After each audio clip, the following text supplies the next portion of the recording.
அதே போல சோழ மன்னர்களுக்கு முடிசூட்டுவது தில்லை. சோழ மன்னர்களுக்கு முடிசூட்டுவது சிதம்பரத்தில் தான்.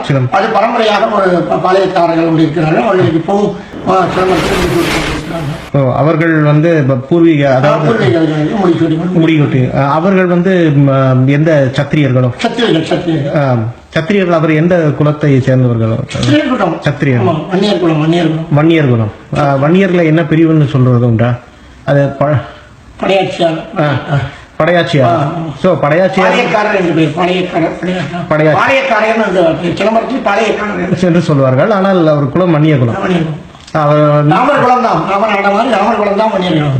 தான் சத்திரிய குலம். ஓ, அவர்களை தான் தமிழ்நாட்டில் படையாட்சி என்று அழைப்பார்கள். ஓ, அருமை அருமை. அதாவது பூர்வீகமாக சோழர்களுக்கு மட்டுமே முடிசூட்டுவது வழக்கம். பாண்டிய மன்னர்கள்லாம் வந்து அது செய்வதில்லை. அந்த நேரத்தில் பாண்டிய மன்னர்களுக்கு மதுரையில முடிசூட்டுவார்கள். ஒவ்வொரு இடத்துலயும் எந்தெந்த இடத்துல இருந்தாலும் அந்தந்த இடத்துல முடிச்சு. இந்த இடத்துல இந்த மன்னர் இருக்கிறதுனால இந்த மன்னர் சோழர்கள் மட்டுமே. நன்றிங்க. வேற ஏதாவது நீங்க? எல்லாம் இருக்க வேண்டிய எவனாலும் சௌபாகியம் கிடைக்கும். இறைவனை பிரார்த்திக்கணும். சிவாயனம். திருச்சிற்றம்பலம். மன்னர் சிதம்பரநாத சூரப்ப சோழனா சிதம்பரம் நடராஜர் கோயில் பஞ்சாட்சரப்படியில் அமர்ந்து முடிசூடிக் கொண்டுள்ளார். புதுக்கோட்டைக்கு அடுத்து பிச்சாவரத்தை தலைமையிடமாக கொண்டு ஆண்டு வந்துள்ளனர் சோழர்கள்.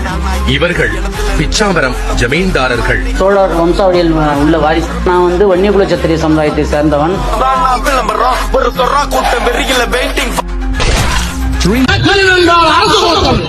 இது நாட்டை ஆண்டவன். ஆக அதர்மத்தை அழித்து தர்மத்தை நிலைநாட்ட பிறந்தவன் தான் வீர வன்னியகுல